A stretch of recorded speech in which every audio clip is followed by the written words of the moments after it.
And speaking of getting right to the point, Dave, touch a little bit on ground rules and setting expectations with clients. Yeah.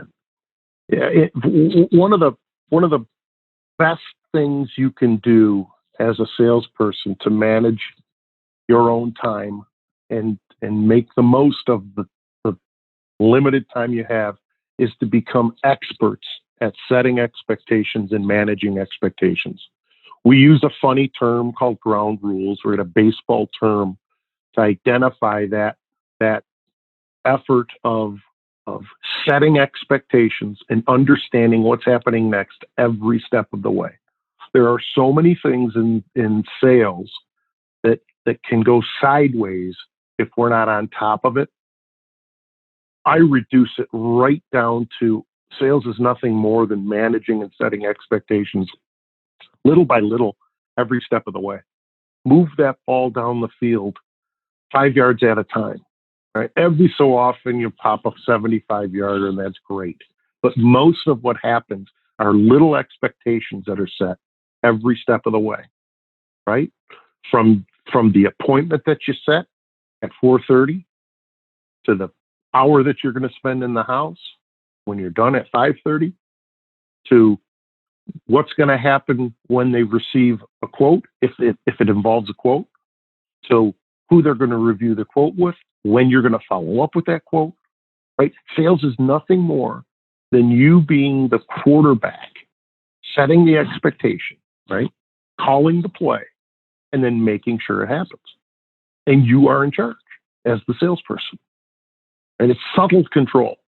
It's not controlling, but there is a bit of subtle control to it that gives you responsibility for understanding what's happening next, because that's when things go wrong, when we don't know what's happening.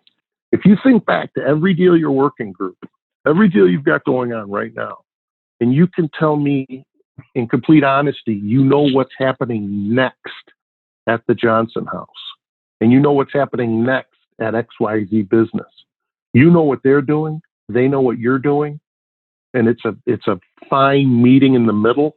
That's a great expectation. Most deals aren't like that, though.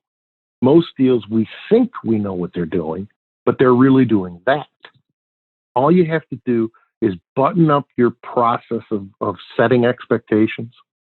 And you talk about saving time. Saving time and getting to reality.